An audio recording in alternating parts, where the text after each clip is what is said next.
What's up, podcast peeps? Glad you are back for another one. My Fantasy Podcast coming to you from myfantasysportstalk.com. Give yourselves a round of applause for joining us every single week. And that audience keeps growing. I love it. I love it. I love those views we're getting on the podcast each and every week now. So the audience base is expanding, and I love it. I love it. I love it. I'm one of your hosts, Brandon Reed. That other guy I'm going to pitch it to is Dan Shaw. What up, Dan? What's going on? Ready for another great show. And as you said, increased listener base, increased platforms now.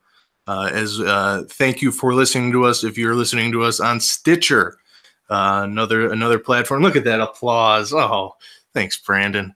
But yeah, I mean, it's great. I think, we're reaching the people, and we can tell by our mailbag every week. They want questions answered, and that's what we're here to do. Talk sports and answer some questions.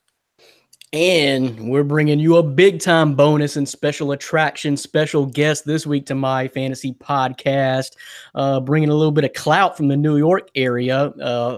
You may know this guy from his works at CBS Sports, beat writer, longtime beat writer for the Giants in the New York Giants area, and now the founder, I believe, is this right, Dan? The founder of Sportiversity, which is your stop for New York Giant football everything. Sportiversity.com. Alex Wilson about to join us.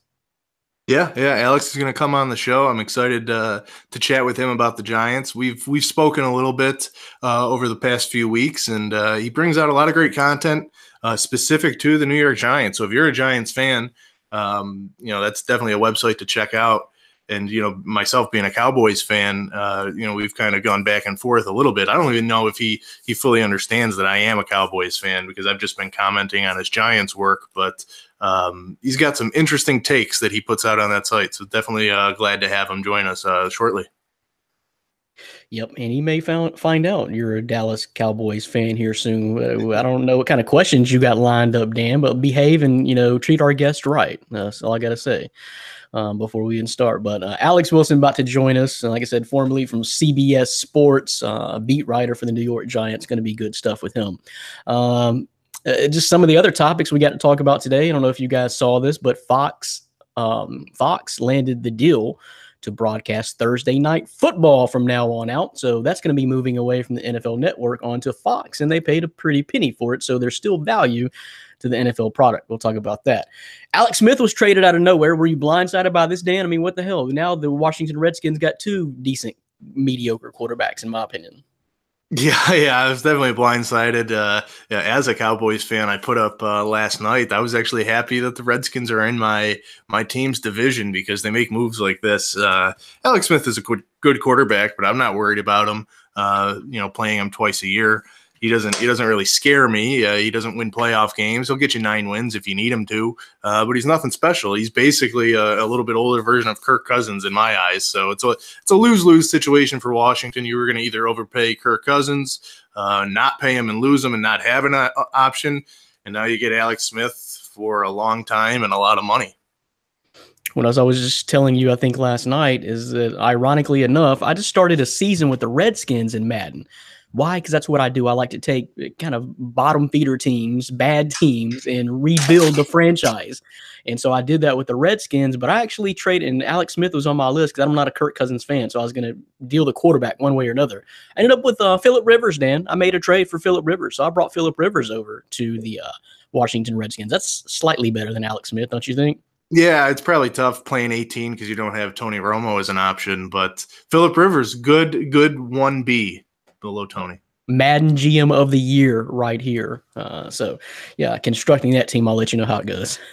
But anyway, the Titan staff is all in place now. No questions from Nick Pertins this week, but I got some info for Nick, and I'm sure he'll be listening to that. So Titan staff in place. We'll talk about that. NBA injury bug. It's catching, man. It's catching.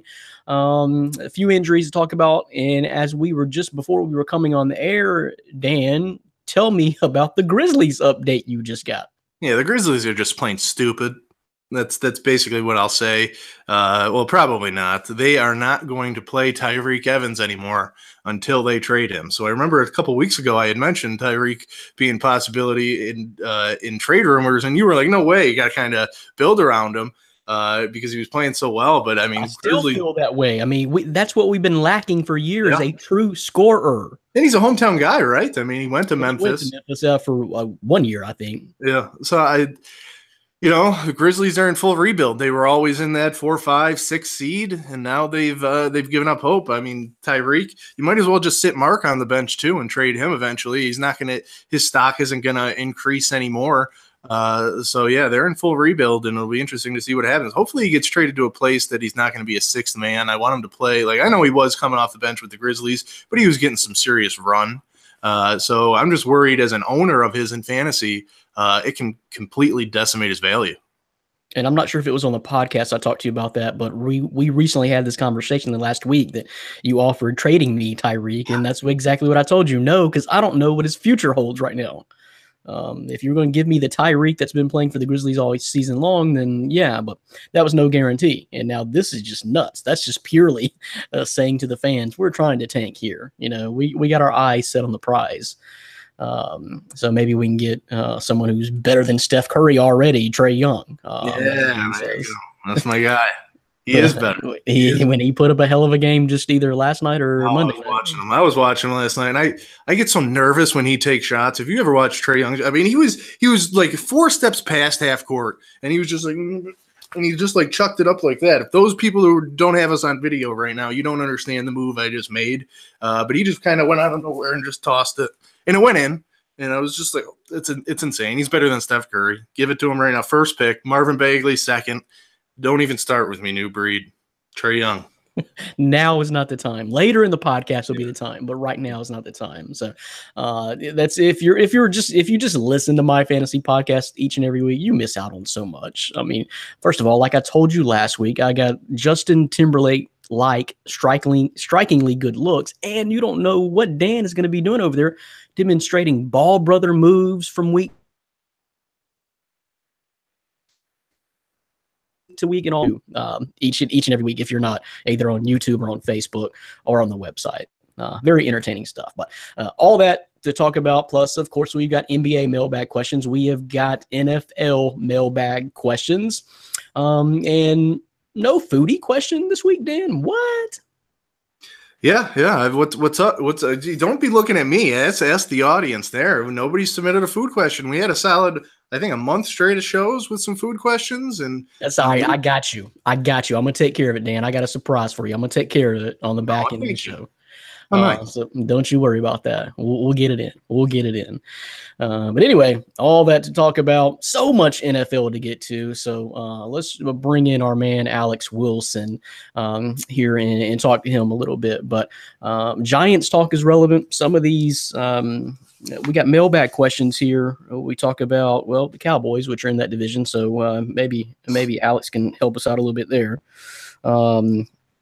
We got draft questions, which also pertains to something we're going to ask Alex about the Giants. And by the way, Dan, I know you haven't heard this yet, but our highlights leading into the podcast, I ended it with you talking about if the Giants possibly take Saquon Barkley at number 2. That's how I ended the highlights from last week's show. So very relevant there leading into Alex Wilson talk about the Giants. So what are they going to do? We're going to ask him and see what the sentiment coming out of the Giants area is. You, Dan, how much talk do you really hear about the Giants being in the Buffalo area? Is it big? I mean, what team is really the team to follow there? You got 3 really with Jets, Giants, and Buffalo. Do you get much Giants talk in your area, in your immediate area? No, it's all Psycho Bills, which is shocking because they usually are so bad. Obviously, they broke the streak this year, but yeah, if you're in Western New York, even on the outskirts, basically in the New York State, because we don't really view the Giants as a state team. Like those who live in New York State, the state itself, and those who live in New York City, it's not viewed as the same thing. So it's definitely all Bills, and now we're in winter, and for some reason, hockey is a popular sport here. There's a reason we don't talk about it on the podcast because it's not really a sport, if you ask me. But that's for another day. But here in Buffalo, people are crazy for it. I mean, why? How would we talk about hockey? I wouldn't even know how to approach that. as I was listening to an interview on Mike and Mike. I think it was this morning, but they were talking to God, who was it? Was it Al Michaels or anyway? I think whoever called the hockey game that the U.S. beat the Russians, and they were, he was in this room, or he was the young guy, they were kind of polling everyone. Okay, who has ever called a hockey game? And he got the assignment because he called one hockey game in his life, so he could actually tell you what icing was. So that was interesting, but yeah, I mean, Giants are big news, big talk. Usually on the podcast when we've had mailbag questions from readers and listeners about the Giants specifically in the last couple of weeks. So let's talk to the man, the real man that can fill us in on all the Giants talk. I believe we got Alex Wilson with us now. You know him from CBS Sports, former writer of CBS Sports, and the founder of Sportiversity. Alex, are you there? And did I pronounce the website right? Sportiversity.com. Yes, you did, sir.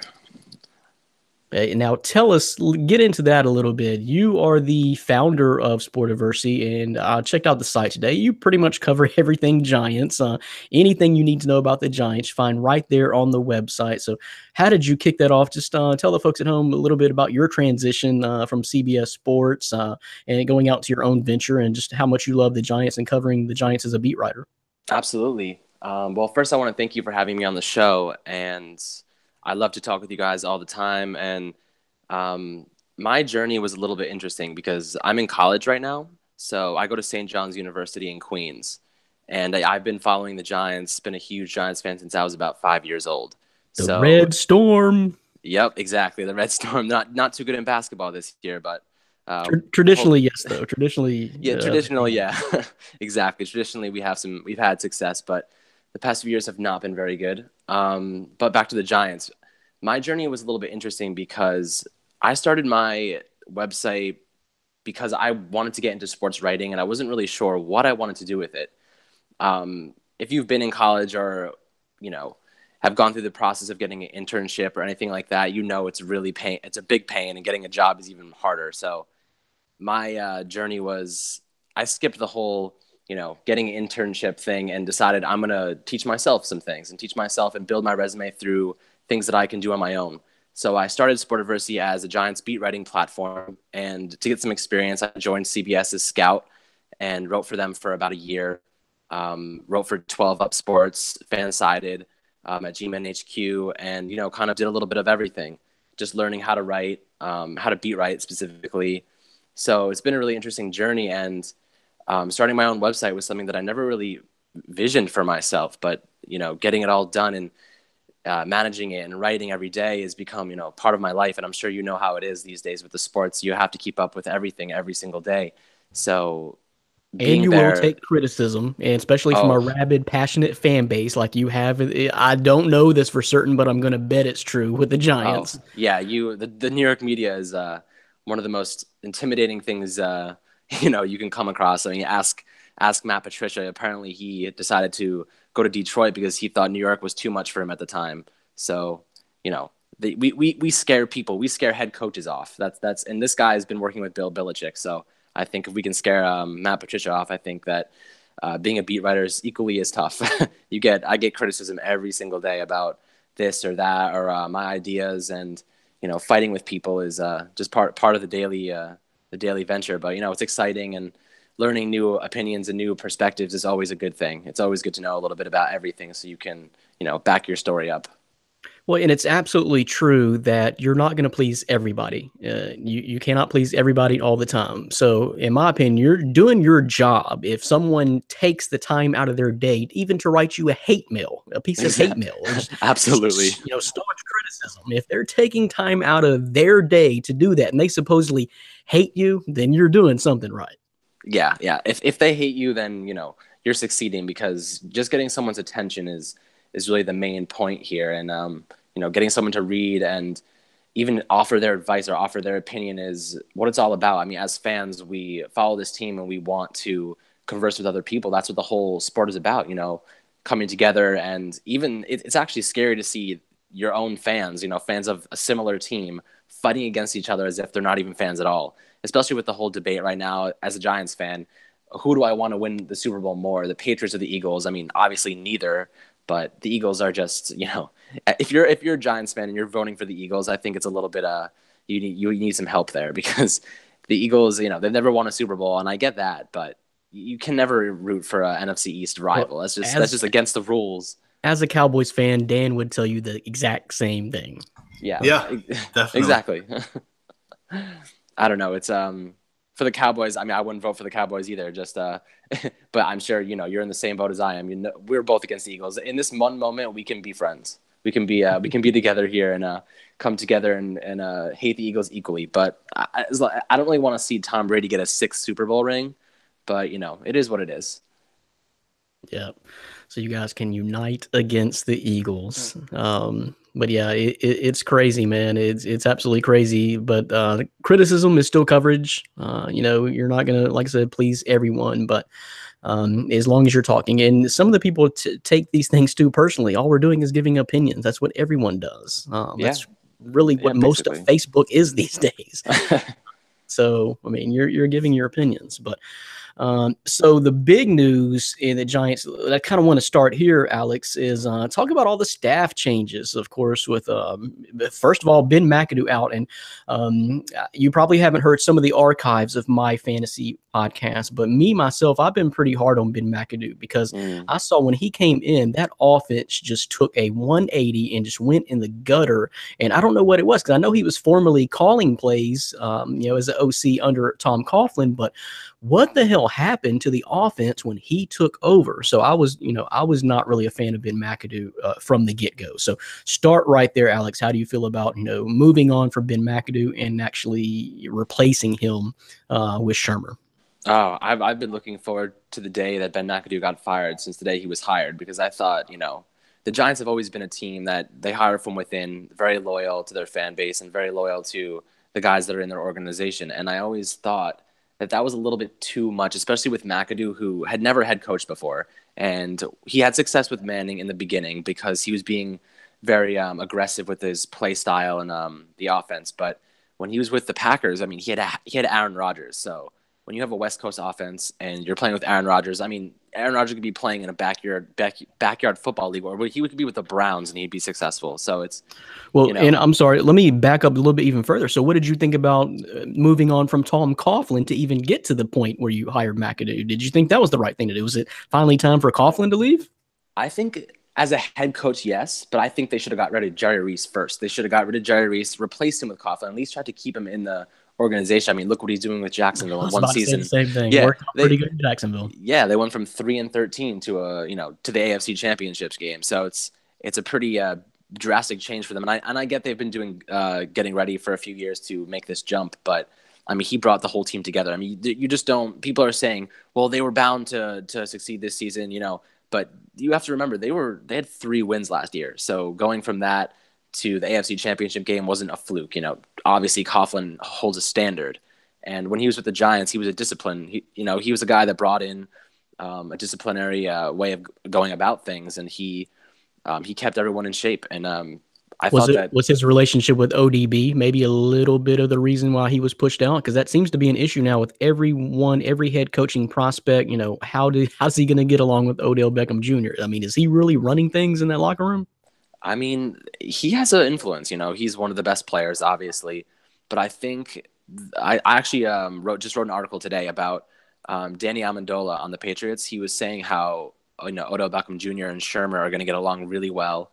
Shurmur kind of brings a family-oriented approach to his coaching ability. So he likes to, he brought Amendola in for like a family dinner with his whole family and other players. He makes it really personal. So he gets the player to, build a rapport with them, and he has them basically respect him, and he respects them, and it's a mutual thing. He builds mutual respect, which is exactly what a coach should be doing.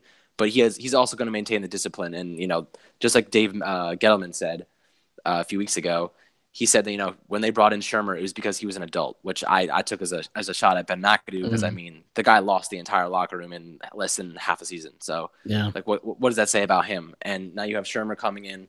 The guy is he's a disciplinary guy, and he's going to run those guys like Tom Coughlin did. He's like a younger Tom Coughlin. I really see him building a culture there that's different. Gettleman's really strict, really on top of everything. So I think that that's essential for the Giants, and moving forward, it's going to help them because the entire face of the organization just fell apart, with Eli Apple doing whatever he was doing, talking back about the coach in the locker room, and, Odell Beckham Jr. peeing celebrations, and Landon Collins and people getting suspended on a weekly basis.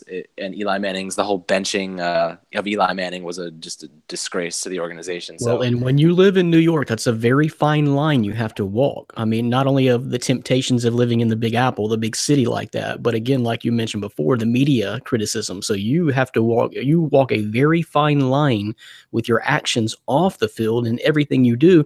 Like, look at the Florida trip the guys took before the playoff game last year. And I think there was something to that. You might have wanted to be studying a playbook, or, at least concentrating on this game and not chilling in a yacht in Florida. Exactly. Yeah. Concentrating on the wild card matchup should have been a priority. I don't understand why, having a few beers on a boat in Miami was a good idea. You were about to have the whole summer. Yeah, exactly. The whole summer.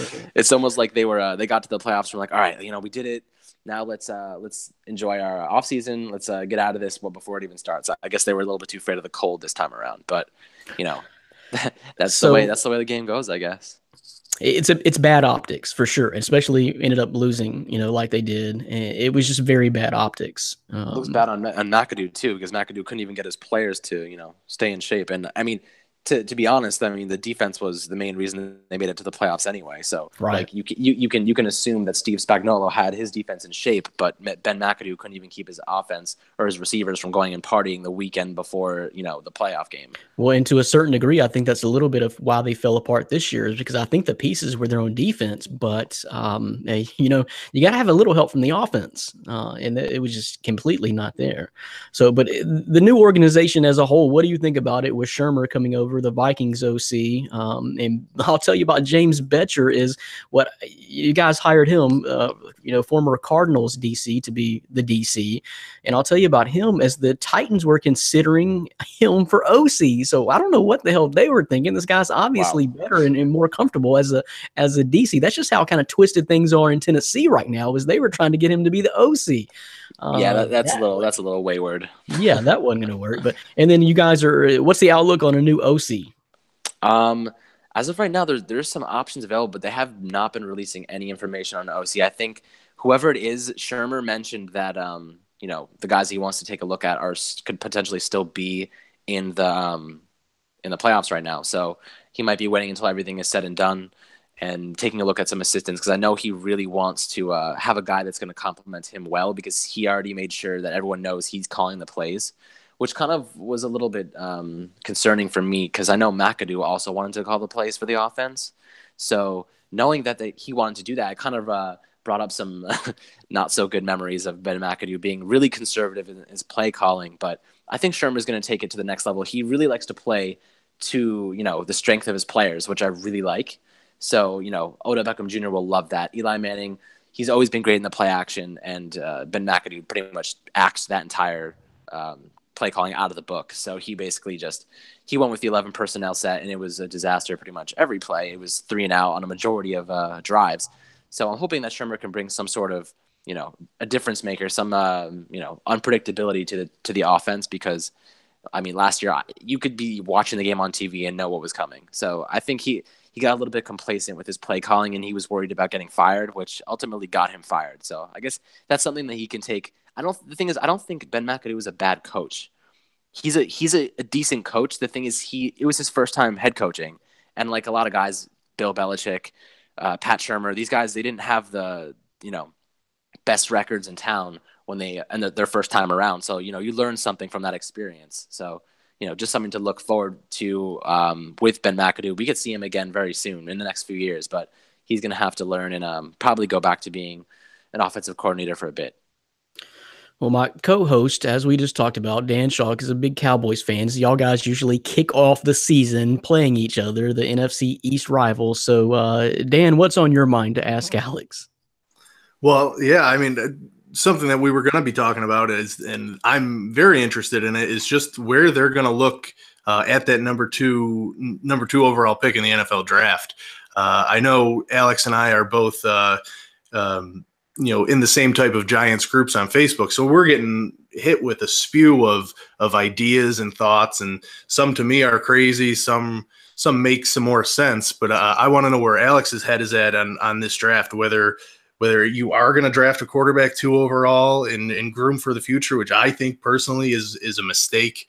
I just don't think any quarterback in this class is worthy of that number 2 pick. Obviously need some offensive line help. Running back Saquon Barkley. Where exactly do you think the Giants are looking?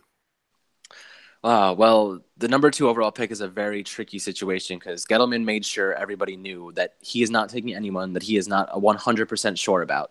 And like you said, the quarterbacks in this draft all have issues. Josh Allen is at least 2 years away from being a starting caliber guy.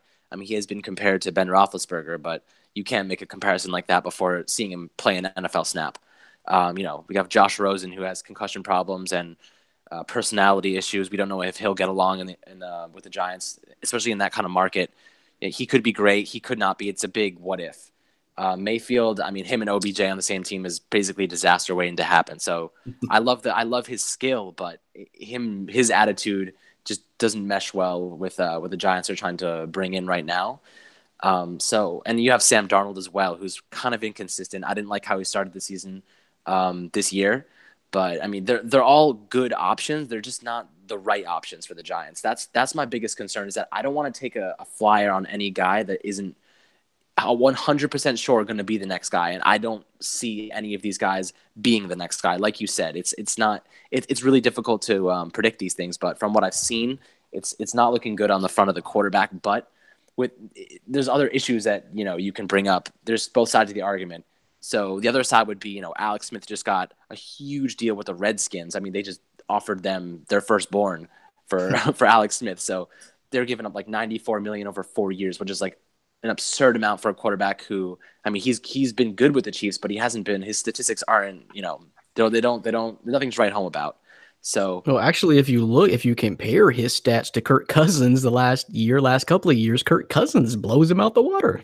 Exactly, and I mean, it's tough to call because the Redskins have had a very good offensive line the past few years, so he's had the protection to basically, show what he can do. But I'm sure Kirk Cousins is going to get his money on the market this year.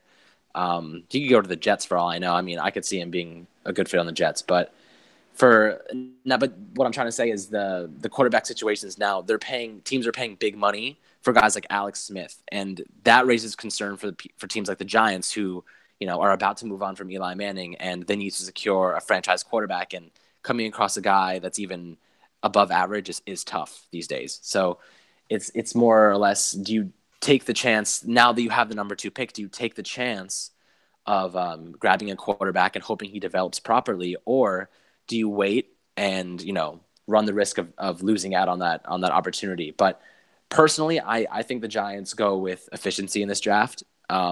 Saquon Barkley obviously is a value pick. He's a skill player, somebody that can come in and help the offense immediately. But now you're having to try to figure out what the hell Cleveland's going to do at 1. Exactly, yeah, and they have 1 and 4, so it's a tough predicament right there. They could decide to move up, and who knows what the Browns could do. I mean, they have a whole new management staff coming in, and they could shake things up a lot. So I think Saquon Barkley is a great pick, but is he going to offer the most value to the team? What I would do personally is I would take that number 2 pick. I would trade back, stockpile a few picks. You could even get another first rounder for a number 2 pick. You get another first round next year for that. So let's assume they get a second rounder and a future first rounder. They could take that pick, move back, take an offensive lineman because they need to address the offensive line, and they don't have the cap space. They have about $23 million cap space, and it's not enough to address all the positions, especially with OBJ's mega deal coming up. So those are things to factor into the equation. And I think with the second round pick, they have the second overall pick in the second round as well. And if they add another pick, they can take a linebacker because they need linebackers. They can get Rashad Evans out of Alabama, who looks fantastic if he drops. Well, and what I read too, James Betcher is going to try to implement his base 3-4 defense. So it's a little bit of a scheme overhaul too, which you need to really beef up and have really good skilled linebackers to really run that properly. Exactly. Yeah. So that's an essential piece to the defense, especially if they're going to try and transition to the 3-4. Making sure they have appropriate linebackers to fill those positions. I mean, I don't know what they're going to do with JPP, Olivier Vernon. These guys have guaranteed money out the window, so it's going to be tough to call what they do with these guys. They could make Olivier Vernon a potential outside linebacker. They could try and transition him into more of a speed player, more of a guy that can drop back in coverage. I don't see him as that, but if they're going to try and make that transition to 3-4, they're going to have to sign linebackers, like you said. So we can assume that they'll take one in the draft, and they'll allocate some cap space to fixing that problem, because right now they have Jonathan Casillas, he was good. He's a great leader, but he's not the best player. So you have to take that into consideration moving forward. I think they should keep him on a veteran deal, but I mean, he shouldn't be a starter. They have Keenan Robinson, who's been injured basically every season. And they have Devin Kennard, who's a great 3-4 linebacker, and they should definitely keep him for the future if they're trying to transition. But trying to kind of take this whole team and turn it around in one season is going to be a tough move. I wouldn't expect the Giants to be, a Super Bowl contending team next season, despite all the talent that they have. Because it's a building process, and when you rebuild like this, even if it's not the personnel and it's more the coaching staff. The players have to learn the new system. They have to get accustomed to the new coaches. So it takes a season for to break it all in. So I think that we could see them potentially going maybe, I don't know, 8-8 next season, 9-7. And that's kind of to your point. That's why I've always been kind of against teams like the Cleveland Browns, switching coaches every 2 to 3 years, or even like Marvin Lewis this year, and making the decision not to fire him, because sometimes you just need continuity. I mean, and I understand that Marvin Lewis's record is not the best, but you could be pretty bad without them. At least they're keeping their head above water, so to speak, with them, with that continuity. But Dan, it's amazing that Alex just said that about trading back, because you realize we talked about this on the podcast just a couple of weeks ago, and it was our consensus view that being in the Giant situation, they probably would be better off trading that pick back, and that's exactly what Alex just said. So that's pretty amazing, Dan. Yeah, and I mean, you see what the number 2 overall pick price tag goes for. I mean, just a few years ago, Philadelphia moved up and gave away a boatload of picks, like Alex was saying, for Carson Wentz.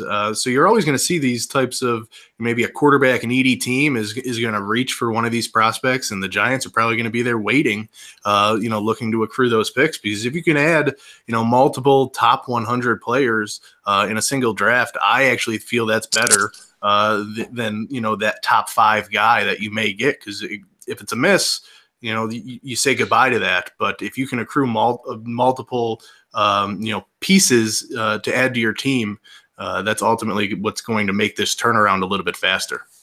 I agree. The efficiency is the main point here, and that's what I'm trying to preach to a lot of people on Facebook. Always, are fighting with me about this. We need a quarterback. Eli Manning can't play forever, but in their defense.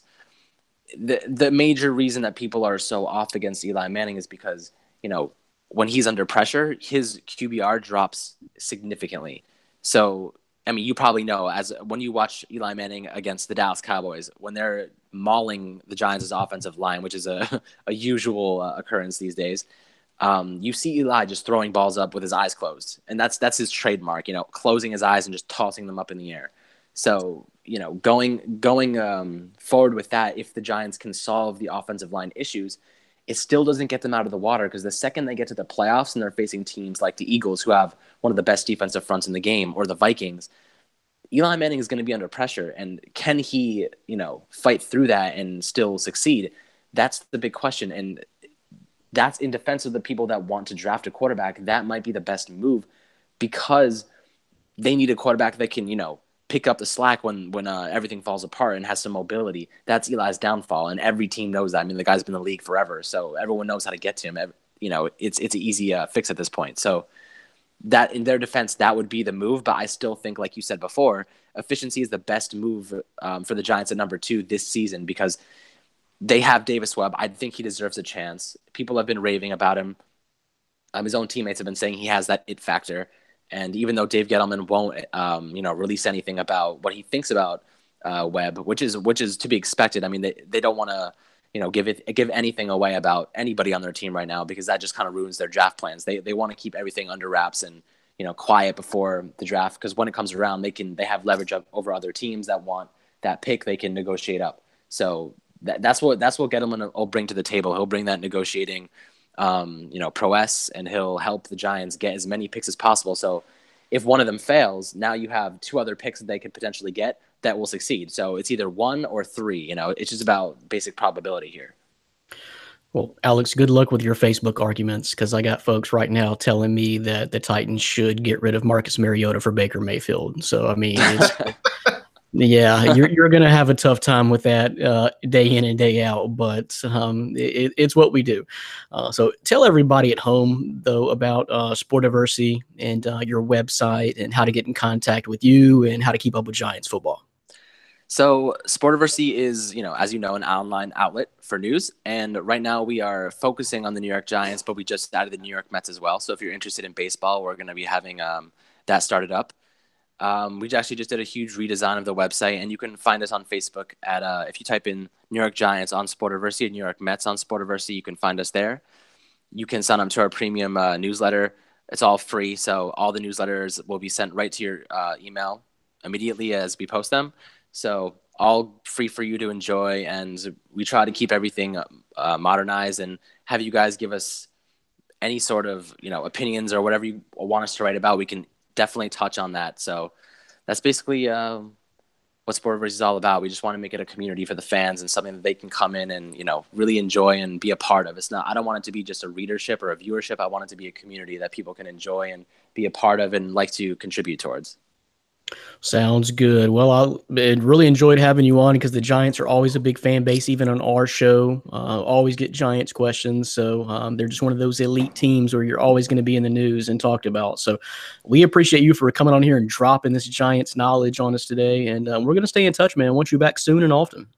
Of course. I really appreciate you guys having me on here. Thank you so much. All right. Thanks, Alex. All right. Bye. So, Dan, I mean, it sounds, to me like even with inside the Giants organization, they don't really know what they're going to do with number 2. I would say trade back, like you said, like I said, like Alex said. But it does sound like Eli's going to be the starter going forward. Yeah, I think that's the smart decision. I mean, you don't want to. I mean, Davis Webb, maybe he's something, but you don't want to just anoint him the starter. I mean, you know what Eli Manning gives you. He gives you a chance to make the playoffs, to be honest with you, if you can put some pieces around him. So I think you are going to see him start week 1. And honestly, I don't expect the Giants to be as bad as they were this year. I think, Gettleman was a nice GM hire, so you can see the track record he has in Carolina. I think he's going to bring that to New York. If anything, out of the teams in Dallas's division, I'm most worried about the Giants usually every season than the other 2. And I mean, the Eagles are in the Super Bowl. I've been writing them off all season, and I'm still writing them off coming up this week. So it'll be interesting to see. And that was a great interview. Alex gave some great takes on Giants football. Well, I tell you what, is our man Orlando going to join us today? Yeah, I think maybe we should invite him in. Orlando. Oh, yeah. Kind of, Alex is dropping all this Giants knowledge on us, and forgot all about our man from San Ann. He could just be hanging out with Kawhi Leonard because he's not playing basketball. So he's got a lot of free time on his hands. They need to call Tyreek Evans because he ain't playing basketball. That would actually be a good pickup for San Antonio. Look, I don't want to get rid of Tyreek. We don't really have any Grizzlies conversation on the show, and I don't want to get sidetracked from everything else we got to talk about with NFL. But don't get rid of Tyreek, guys. We need that type of score that we haven't had. We've only had 2 guys like that really in the last 10 years, Rudy Gay and maybe OJ Mayo a little bit had flashes, but you got to have that kind of guy. It's what we've been missing the last 3 or 4 years since we've been good. No, don't get rid of Tyreek, man. That's stupid. Let's just call it a season. Get the picks we can get. and do it all over again next year. So we'll bring our man Orlando Torres in here and wrap up this the conversation with Alex Wilson about the New York Giants and talk some other things. We got the Fox landing the Thursday Night Football deal. The Alex Smith trade, we'll dive into that a little bit more. And the Titans staff is now in place. All that coming your way next. You were listening to and watching My Fantasy Podcast from myfantasysportstalk.com. I am Brandon Reed. Dan Chalk is there, and our man Orlando Torres is here. Hey, Dan, one more avenue to listen to My Fantasy Podcast starting today. Stitcher. Yeah, I give you guys stitches in fantasy sports in every league that we're in. So why not listen to me give you stitches on Stitcher? I just thought of that right now while you were promoting that, Brandon. You like that? I like it. That was a BBB response. That was true balling. My boy's getting stitches. There we go. It reminds me of the piece of hate mail you got either last week or the guy was talking about bitches get stitches. Like, no, a-hole. Actually, it's snitches get stitches, but sure, go with your saying. But yeah, good one, Dan. Good one, man. Orlando, what's going on in San Antonio? How's it going, brother? Over here, same business as usual. Man, it's 58 degrees here. I'm loving it. It's like I'm about to go outside in shorts and try to get a suntan a little bit. Get ready for spring break out here. 58, it's tropical. Yeah, that's what I'm trying to do. It's 60 degrees. I'm in a hoodie. Dan's probably laughing at me, but I'm ready for this warm weather, man. I'm ready to jump into the river. It's snowing outside right now. Take Kawhi with you. Maybe Kawhi could use some aqua therapy or something. I don't know. Yeah. But we just wrapped up our conversation with Alex Wilson for Sportiversity. A lot of Giants knowledge there. But what I kind of want to talk about now with you guys is I know you probably saw that the Thursday night games were up for grabs, contract negotiation, moving away from the NFL Network. They will be on Fox now going forward. And my point earlier today is all the folks criticizing the NFL, boycotting the NFL, whatever, ratings are sliding. But that's a misconception. That's a little bit skewed here because Fox paid $660 million for 11 football games this upcoming season. The NFL is getting paid an average of $60 million per game broadcast by these networks. So the NFL is healthy, the NFL is strong and making a ton of money. What did you think about the move, Dan? Because to me, arguably, this is the worst game of the week. The Thursday night game typically has been really anyway. So if the worst game is getting $666 million into the pockets of the NFL is doing okay. Yeah. I mean, I actually put an article up on the site when all of them had submitted bids for the game. You know, I'm not really surprised Fox came out. Obviously, one of the major networks was going to. I am a little bit surprised at the number, but ultimately, I could care less. I don't really watch Thursday night games unless my team is playing or I have a lot of fantasy players being impacted. Other than that, I could care less Thursday night. So good for Fox to get it, but it doesn't mean too much to me. If I'm gonna watch it, I will, but more than likely, I probably won't. That's the one game each week that I really don't care about. Well, and I kind of feel that way a little bit about the Sunday night game, just because in the Thursday night game, to me, kind of feeds into the oversaturation of pro football. Because I'll be honest with you, unless it's a very, very tough, compelling, really good A-plus matchup on Sunday night, I don't even watch the Sunday night game because at that point I'm done. I'm like, okay, I need to do something with my day besides watch football all day long. So I don't even really tune into the Sunday night games unless it's just a really killer game. It's too much, man. It's just too much. But the Thursday night games seem to be the weaker of the games, honestly, and the players hate them. I'm not even sure why you do this. And if you start expanding overseas into Europe, I'm not sure how you're going to do that logistically. It's just too much. But I think the NFL is doing okay. Big time dollars right there. So the advertisers are buying in, or Fox wouldn't be offering this kind of money for it. But Orlando, how do you feel about this Thursday game being moved to Fox? It doesn't make a difference to you. Do you typically watch? Well, first of all, I'm depressed because now I go from seeing Tony Romo just 2 times a week to only 1 time a week now from the Thursday night game. That is true. So if you ask me in that regard, yes, I am a little depressed now. But me, I'm always watching Thursday night. I think this year, compared to the other seasons, some of the Thursday night games were typically a little bit better than they have been in the past. You know, there were some close games, like that Rams and 49ers game from early last season. There was a couple good games. Typically, I know a lot of the fans hate them, and the players as well. But if there's football on, I'm always watching. Same thing with Sunday. It doesn't really make a difference for me what network is on. But I'm going to keep watching. And it was a good move for Fox. It was a little bit surprising. Way to think outside the box, Orlando. I'm sure Dan is very proud of you there. He probably hadn't even thought about that. But what Orlando doesn't know, Tony Romo's already been mentioned multiple times on the show. Who would have thunk it? Remember, or just to fill you in, Orlando, Brandon was going to create a player in his Madden franchise and name him Tony Romo. And we were just chatting about that for a little bit. But yeah, Tony Romo. I knew deep down Brandon loved Tony Romo. It's okay, Brandon. Go back and listen to the transcripts, Orlando. It's not at all what I said. Not even close. But anyway, I'm glad you guys snuck your Tony Romo talk in. But yeah, big shake up there is yeah.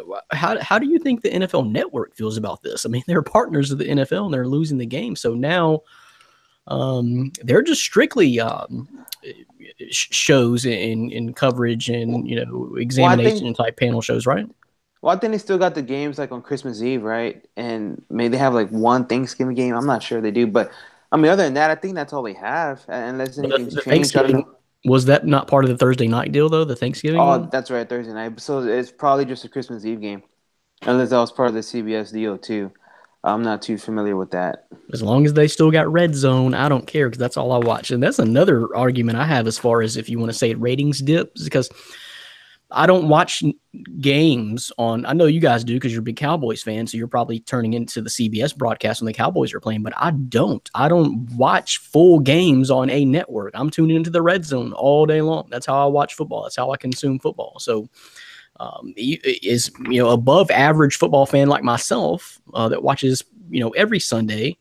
I don't watch networks at all. I'm watching the Red Zone. So I don't know. I would like to see the ratings on the Red Zone if you really want to dive into it real deep. But so look out for that Thursday Night Football. If you turned into the NFL Network, starting in September, whenever they start, you're not going to find Thursday Night Football. It's going to be on Fox this year. So the Alex Smith trade, guys, kind of shocked me. I mean, this is very odd timing for a blockbuster trade like this. And I kind of want to know where it all started. How was this instigated? So Alex Smith was traded for a third-round pick and cornerback Kendall Fuller, who actually had 4 interceptions this year in his second season.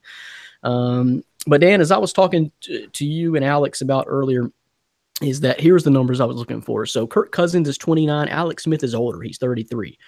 4,000-yard seasons. Cousins has had 3. Smith only 1. Total TD passes the last 3 seasons. Cousins has 81 to Alex Smith's 61. So, and the Redskins just traded out quarterbacks. So what do you make of it, to talk a little bit deeper about it, Dan? Does this make any sense? And now what happens with Kirk Cousins? And I just heard that the Browns, I guess the Chiefs were actively shopping Alex Smith. They're sold on Patrick Mahomes now. So they were, I guess, kind of shopping Alex Smith to begin with. The Browns wanted him really bad and were not able to pull off a good enough package, or I don't know if Alex Smith just said, but he winds up in Washington. Weird, man. Yeah, I mean, that's a terrible move by the Redskins, if you ask me personally. I mean, I'm not a fan of Kirk Cousins at all. I don't think he's an average to above average starter in the league, but he's not going to win a Super Bowl. He's not going to win you a playoff game. But Alex Smith is not. I mean, he's just not that good. And for the amount of money that you gave him, and out of all of it, the whole trade, what I hate the most that the Redskins did is trade away Kendall Fuller. He's a stud. He's a stud cornerback. He might not put up great numbers, but analytically, he grades out. He was the number 2 ranked slot corner in all of the NFL this past season. He just has this potential to be a shutdown cornerback, and you just give him away along with a draft pick for a soon-to-be 34-year-old quarterback. And isn't that a brilliant move by KC? Because that's kind of what they were lacking this year. And now that kind of puts them back in the thing. I mean, that's what Kansas City does. They're known for that defense, that ball hawking type defense. And then you'll have Eric Berry coming back, hopefully healthy. And then to add a guy like Kendall Fuller, we're back. Yeah, pairing him with Marcus Peters. They have another young cornerback, Steven Nelson, out of Oregon State that I like. You can draft another one. I mean, that Chiefs defense, they have a lot of talent on it, and this only added to it. So I love what the Chiefs did. And not only that, but the Chiefs trade, as you said, it allows Patrick Mahomes. This is his team. And this was my number one quarterback in the draft last year. I think he's going to be a stud. He's a gunslinger. I comped him to Tony Romo, and I think he is going to play like him. I mean, I'm excited for this Chiefs team. What is he doing in practice to sell them? Because they got sold hard on this. I mean, because they made the playoffs this year, and Alex Smith's numbers aren't great, but I mean, he's been keeping you afloat and doing the job, I guess. And Mahomes didn't get a whole lot of playing time. Just a few snippets here and there. But what is he doing that's got them completely sold? We got to move right now. I think a lot of it is they know what they have in Alex Smith. Alex Smith is a solid regular season quarterback, and he doesn't do terrible in the playoff games, but he also doesn't give you that extra it factor that you need to win. You see Tom Brady make those game-winning drives. What did Alex Smith do with the Titans? I mean, he let that lead kind of go away. You can blame part of the coaching staff, but I think their belief in Patrick Mahomes, even before he stepped on the field as a Kansas City Chief in practice, they drafted Patrick Mahomes with the intent of not only starting him this second year, but they believe he's the guy that has that it factor. He's a gunslinger. He's going to take chances. Yes, he may lose you ball games, but he also has a chance to carry that team on his back and be a franchise quarterback. I'm not going to say Alex Smith is a franchise quarterback. So I just think they see Mahomes as the guy that can get them to not only a playoff victory, but lead them to multiple playoff victories in one season and en route to a possible Super Bowl. And I think Mahomes is that type of quarterback. Obviously, they were sold. So the other part of the dilemma, Orlando, is now what do the Redskins do to move Kirk Cousins? What are you going to do? I mean, and you already have Alex Smith sitting there. So I think Kirk Cousins' value sort of dips because teams now know that you have to move Kirk Cousins. I mean, you're not going to keep him on the bench, right? No, they're going to have to look at it's going to get pretty interesting. You're going to look at a team like Minnesota, possibly. I mean, but they got 3 quarterbacks on themselves. Yeah, I heard their name brought up. Like, why do they need 4 of the same quarterbacks? Isn't Cousins a free agent? Like, they franchised him this year, so he can sign anywhere. He's not even. Oh, I guess that's true. He's not even part of that. They franchised him like for the 7th straight year. Yeah. So he can sign anywhere.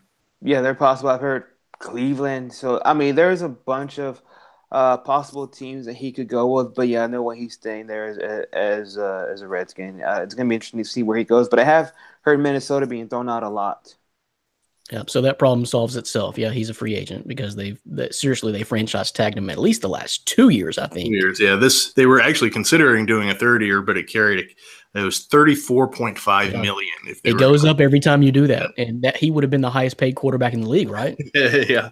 He would have taken it because he saves money. He still drives his grandma's van. Well, he's actually, I'm not sure his value is that much on the open market anyway. So I don't really know what he was complaining about by these franchise tags, particularly this last year, because what did he make this year? It was like 25, 26, right? Yeah, no, I mean, I think he's going to get paid. I like a team like Denver. I think Denver is going to be in play for him.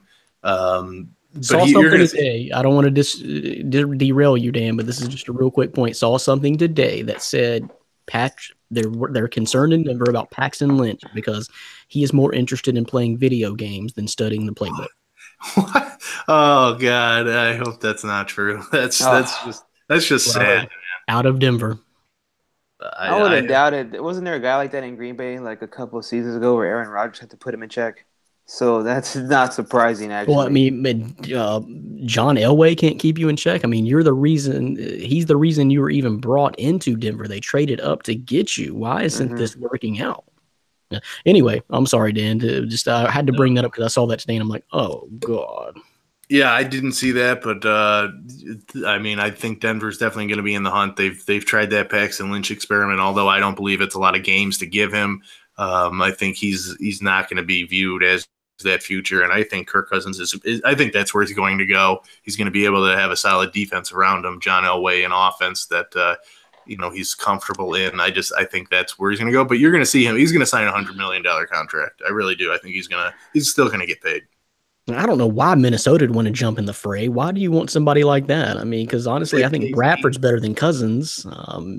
Teddy Bridgewater's coming back, supposedly healthy. So, and then you got Case Keenum, the MVP from this year. So, why would you want to jump in that mess? Yeah, no, I don't think they will. But I've seen their name thrown around a bunch. But Denver would seem like a more possible fit for a guy like. For him to go over there. So I don't see him going to Minnesota, especially with the quarterback situation going on. What are you drinking? Coffee? Cappuccino? What the hell you got there? It's coffee. Okay. So yeah, kind of blindsided by the Alex Smith trade. We'll see what happens from there, but not really sure the Redskins upgraded themselves, but they finally got rid of this whole, are we going to franchise Kirk Cousins and have him pissed off, which I don't know why he'd be pissed off. He's making a ton of money, but anyway, something needed to change there. It was just too stagnant. The same situation was just too stagnant. So we'll see what happens, but damn, the Titans now have their staff in place. Take it for what it's worth. We talked to Alex Wilson from the New York Giants and sportdiversity.com just a second ago and talking about how they were trying to get James Bettcher as their OC, which makes no sense. Not sure he had any experience doing that, but definitely sounded like they'd be playing in the mud again. But anyway, Mike Vrabel said your head coach. They got Matt LaFleur from the Rams, OC now, and then Dean Pease. So get this, what I don't understand. Explain this to me, Dan. You ran off Dick LeBeau to send him into retirement and bring Dean Pease out of retirement and say, you're going to be our OC? Nothing against Dean Pease. I mean, he's from Baltimore, so you had a record of a pretty stout defense there, I guess, in Baltimore. But does that make any sense? Nothing Tennessee has done this offseason has really made a whole lot of sense. I mean, I understand firing Malarkey. That made some sense to me. But the Vrabel hire was a head scratcher. I'm more of a head scratcher at that OC. You're not optimistic about this situation, the way the Rams turned around their offense? It just worries me because that was not LaFleur's offense. It was McVay's offense. He was the one guy. Hell, he was giving Goff audibles leading up to the line of scrimmage. He was basically telling Jared Goff where exactly to look, throw, how to call it. He was calling the plays. So LaFleur was, from what I was been able to venture, is he was a glorified assistant/secretary to McVay. So you can look, he's learned from that great mind, because I think McVay is a football genius. No doubt about it. So maybe you hope that he picks some things up, but he doesn't have experience as an offensive coordinator. You need to start somewhere, but he doesn't have experience calling plays as an offensive coordinator, I should say.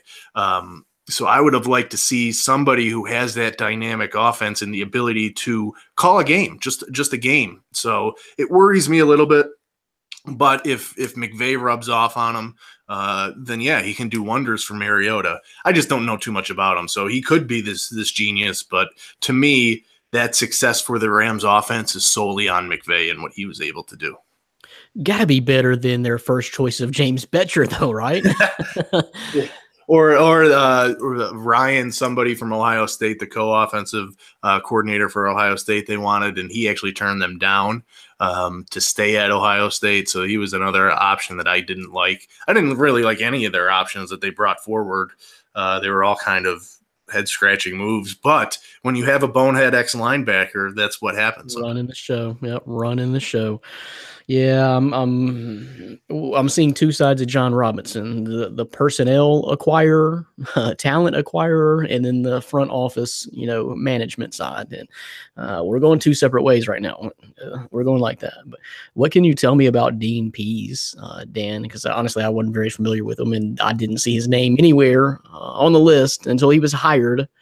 Probably maybe because he was retired, but what can you tell me about Dean Pease? Is it going to be okay? Is it going to be okay? Just tell me it's going to be okay. Yeah, I mean, I don't mind that choice. It was just kind of weird because 2 weeks before this, he said he's stepping away from the game of football. So I don't know. And I mean, it's not like he didn't have job. So I mean, I don't know if he's very close to Vrabel and is willing to bypass his retirement for a few years to work this out. He's a solid defensive coordinator. I mean, just look at the Ravens defenses and what they've been able to do. So I like the hire. It's just kind of weird how it came about. Don't you get? Well, I still don't understand moving away from Dick LeBeau. Let the guy. Yeah, it's just Vrabel didn't like him, or they didn't, mesh. He didn't like LeBeau's type of scheme or something like that. I mean, it just had to be a type of fit, I guess. I mean, Vrabel maybe wanted to bring in his own guys. And I understand that, but it's one less thing you have to worry about, especially as a new head coach. Let LeBeau keep doing what he's doing. It'll be his third year running the defense, and he's incrementally improved from last year to this year. Was a huge jump. When they went from the 30th ranked pass defense to roughly middle of pack now, had 14th or 15th ranked total defense this year. Why not just let him do what he's going to do until he wants to retire, and you don't have to worry about it. Just get you an OC and just worry about being a head coach for the first time ever. That's what I don't get. And then you bring in a guy who wanted to retire. Like, I don't want to do this anymore, but if you want to give me a check, okay, I'll run your defense. I don't get it. A little scary stuff, Nick Pertins. I'm sure you'll have questions for us next week about this. So, yeah, I don't know, but the staff is in place. So let's move off of football talk for just a little bit. We got our draft prospect profile spotlight coming up a little bit later in the show, and some NFL mailbag questions and some draft questions a little bit later in the show. But we're going to move on and talk a little NBA, because a lot of NBA stuff going on, especially on the injury front. Let's do that. You're listening to and watching My Fantasy Podcast from MyFantasySportsTalk.com. Let me take a deep breath here, Dan. We're on MyFantasySportsTalk.com. We're on iTunes. We're on SoundCloud. We're on YouTube. We're on WBLZ Sports and Facebook, of course. And now we are on Stitcher. I'm going to have to allow more time on the podcast to get all of our avenues out there to the peeps, and all the ways that they can watch and listen to us. But I'm Brandon Reed, the Stan Schalk, and Orlando Torres is here. So great deal working the Stitcher deal. Stitcher sent you an email and said, God, we're so thankful that you guys finally contacted us, been keeping up with you. You're the missing piece to our puzzle here. And like I told you, why would you want to listen to the Joe Rogan Experience when you can experience My Fantasy Podcast? I mean, that makes no sense. So this is long overdue. Yeah. I mean, who is Joe Rogan when you're talking about Dan Schalk, reigning fantasy football champ, reigning fantasy basketball champ, soon to be two-time fantasy basketball champ? If you're here for fantasy sports knowledge, it's coming up, because in our mailbag, we're going to deliver it, and Joe Rogan cannot do that. Well, and I don't think Joe Rogan is writing basketball preview pieces every single day and has the ability to make you money. Joe Rogan can't make you money. Dan Schalk is doing that. That's why he's the champ. Man, respect, dog. Respect. Just don't go off of my previews and predictions from last night, because they were terrible. It happens. Elon screwed you. Oh, Elon. Those Elon Phoenix. Don't even get me started. But I got to say, you hurt my feelings with the Memphis pick a couple of weeks ago when I came out and emphatically told you there was no way in hell that they would lose at Tulsa, and they did. You scared me, too, I put money on Tulsa, and here it is, this emphatic, and I trust your opinion most of the time. It's kind of went a little wayward after that Eddie Lacy pick, but it came back again, and I was like, oh, man, was this a mistake? Like, it just can't be. And luckily it wasn't. But I didn't see it. The only time I've seen Memphis really struggle this year is when they're playing guys with size, where they just don't have the athletes and horses to keep up. And I did not think Tulsa had that. But, honestly, this Memphis team is not that good, so they're capable of losing any particular game like that. But with Tulsa, better not lose tonight to USF. I hope not. I don't know. It's a road game. You tell me. And so I was a little bit shocked. Well, USF Center 6-6. So maybe that'll help. At least it's not Taco Falls from UCF. Sevens. I don't know if you've seen Taco Falls, but he's like 8'6". Yep. Yeah. And he does. He actually, it's weird because he told me he prefers burritos. Isn't that weird? That is weird. So someone screwed his name up from the get-go, or else he was just so opposed to the name that he ordered burritos every single time he went to Taco Bell. I'm like, Interesting. yeah, just despise this. I'm protesting my name, Taco Falls. That sounds like a good Mexican restaurant, doesn't it? I mean, it also sounds a little dangerous. Sounds like it could be a competitor to Taco Bell, Taco Falls. All right, so NBA injury news. God. So, well, first of all, Cousins from Friday night. And who is this trying to trade Cousins to us like we're some chumps in our league? I think he offered a trade to everybody. Like, dude, who was it, Dan? We're watching basketball. We know what the hell is going on, dude. Stop trying to unload DeMarcus Cousins to us and hope we accept. We're watching basketball. Who was that, Dan? I only know the team named Moncada Ballers. I don't remember. I think that's who I'm playing this week. Yeah, well, that's who I was playing last week. Blake Griffin for DeMarcus Cousins wasn't going to happen. Moncada. Yeah, tried to offer DeMarcus for Gasol. I should have just responded, okay, I'll give you Mike Conley. I'll give you Mike Conley for DeMarcus Cousins. Deal. But anyway, DeMarcus Cousins goes down. That's for the year, right? Shattered Achilles. Yeah. He's done. Conley had pretty much the same thing. He's put on the shelf. So while this is not new injury news, it is news that he's not going to play this year at all. So that's one guy off my fantasy team, period, had to drop. Kevin Love last night fractured a finger, thumb, something. He's going to be out, what I think I saw, 6 to 8 weeks. Does that sound right? Yep. Yeah. So he might be back in time for the fantasy playoffs. Lost that guy. But not only that, these are huge moves for these teams, all three of them. Because not only New Orleans is losing, I guess, their leading scorer. If it's not Anthony Davis, it's DeMarcus Cousins, but right there. But anyway, a huge piece. And now they have something to think about. And we'll talk about fantasy values here in just a second with some mailbag questions we got. Mike Conley is huge because I think you see the full tank mode in progress with him deciding to not play Tyreke Evans. How would you not play Tyreke Evans? That's obviously, now they say it's for trade reasons, but it's obviously because the plan now is to tank. Mike Conley's not coming back, so you're not really going to make any kind of run or threat in the playoffs. And I think your plan is to tank now. So that's huge that Conley's out because I think you're seeing that is affecting what happens with Tyreke Evans. K-Love, for obvious reasons, that's huge for Cleveland because they lost their number 2 scorer, number 2 player. When things just aren't going well. Isaiah Thomas isn't going well. The team is not doing well.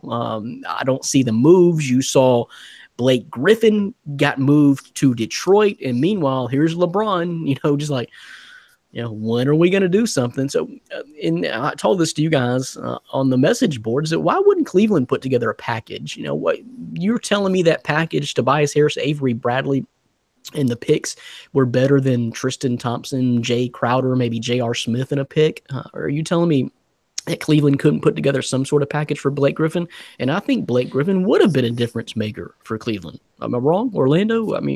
So anyway, what do you make about all that? Just the shakeup with the injuries, how it affects these teams, and what's going on? Yeah, no, I think Blake Griffin would have been a solid addition to Cleveland, but I don't think he's their answer. I think they really need a guard is what they're really hurting at. But Kevin Love, 6 to 8 weeks with the broken ham, and after reading about all the stuff going on with Isaiah Thomas leading the charge against him, for him missing the game for flu and, stuff like that, I think Kevin Love has got to be a pretty happy man right now, just not to be in that drama, to finally, get out of that headspace. It hurts the team. LeBron already came out and said it hurts the team, but the main thing is getting Kevin Love back by the playoffs or to help him with that playoff run. So I know that's what they're looking for, but it stinks, seeing all these injuries in the NBA with, some of these big stars. I honestly don't think Cleveland's going to the finals this year, guys. I don't see it happening. I see Boston or Toronto knocking them off because even if they do make a big move, which they better add some sort of solid piece. It's got to be an impact player. But even if they do that, they're not going to be able to work in the chemistry with Kevin Love on the floor until damn near playoff time. And I'm not sure that's the right time to do it. I'm not sure you can get it all together by then. So I think it's a lost season for Cleveland as far as if you're talking about getting to the NBA Finals. I just don't think with this makeup, with this team, that LeBron can push that trigger and pull that and push that switch and turn it on when needed to. Definitely, we're not going to beat Golden State or whoever represents the West like this. Dan, would you agree? I mean, they're not the favorites right now. Yeah, no, I mean, I think it's Boston as the favorites, and especially if they're able to swing a deal, as you know, as it's reported, whether it is for Tyreek Evans or another piece, if they can add to that team, because I already think the Celtics team is better than the Cavs team. So if you get another piece, who knows if Gordon Hayward ever comes back, what he might be. I mean, the likelihood isn't high, but you never know. I think Boston is the team to beat in the East, but neither of them are going to beat the Warriors. They'll win it again until Trae Young comes into the league next year. That's it. That's all I got. But Yeah, I mean, it will be somebody interesting like to see. Atlanta, though. Atlanta or Phoenix is where he's going to wind up. Someone like that. So instant contenders, Atlanta or Phoenix. Mm-hmm. Okay. What were you going to say, Orlando? No, it'll be interesting to see if Cleveland can make a push or move for Tyreek Evans before the deadline. Get rid of some of the dead weight like Isaiah Thomas or Derrick Rose. Someone is going to actually help them. Their backcourt is a mess. Their whole backcourt is a mess. You cannot rely on Isaiah Thomas, although he had a great year last year. I mentioned this on the podcast before. His stature is not great enough, especially if you run him with a backcourt made of J.R. Smith. And then Dwayne Wade and Derrick Rose are almost the same guys now. You don't know when they're going to walk away or get hurt. So yeah, they just need to throw that whole team away and just start over. That's a shame. So, but I really think these injuries have teams really seriously considering their futures with DeMarcus Cousins even. And then, like I said, Connolly, you're seeing that even affect other guys.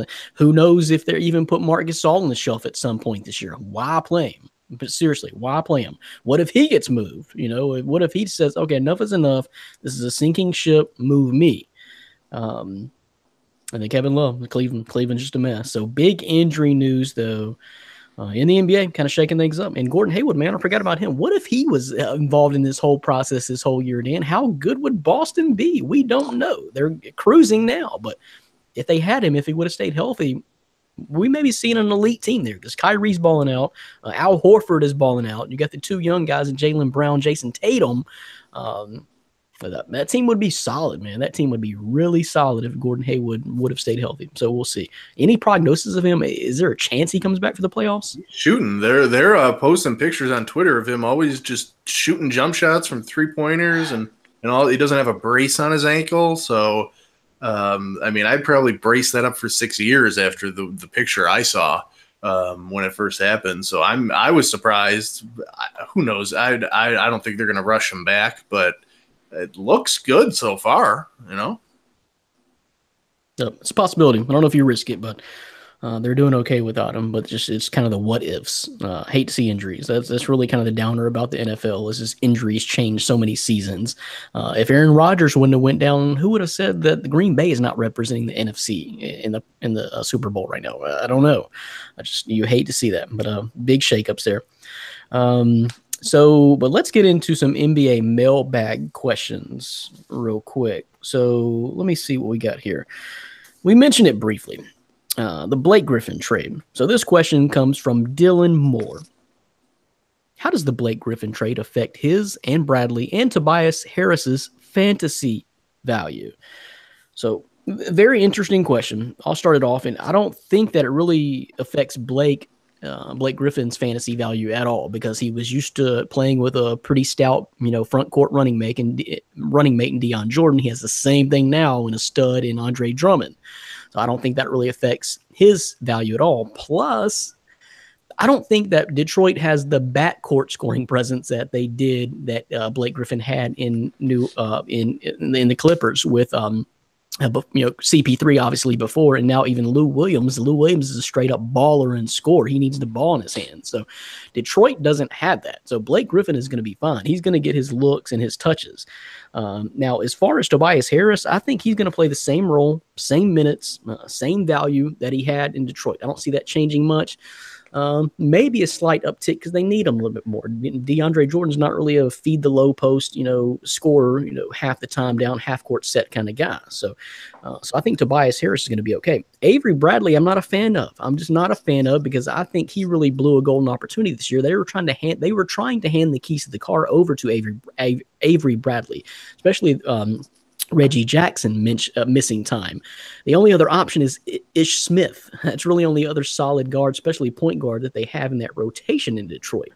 And Avery Bradley did not step up. His numbers are not that bad, but I'm jumping off the Avery Bradley bandwagon, especially with guys like Lou Williams and Milos Teodosic there in the Clippers. So Bradley's the odd man out there, in my opinion. So if you're going to analyze those guys, Dan, what do you think about that fantasy value? And Blake Griffin is the guy who he's on your squad, right?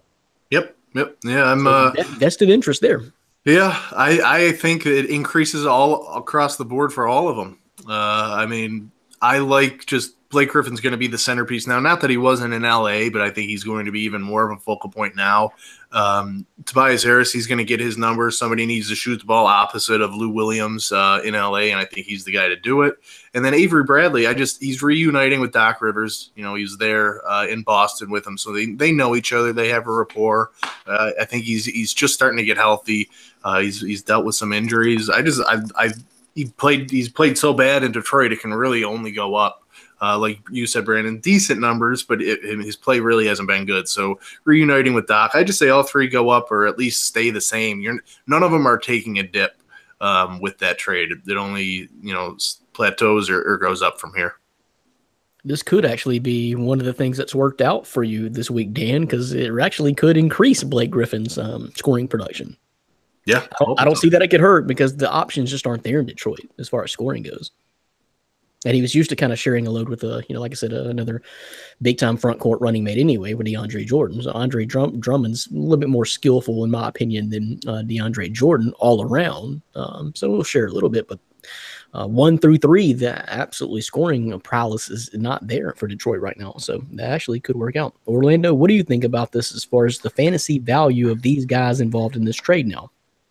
Yeah, no, I like it. The spot that Griffin did, I think it's going to be a little while before you start seeing his numbers go up right away. He might not even play tomorrow. I think they're expecting him to debut Saturday, but he's still a little bit banged up, so it'll be a while for Griffin. But I think that's pretty good, and they're going to be an interesting team to see when they making the playoffs, because especially when Reggie Jackson comes back, he's very close to coming back.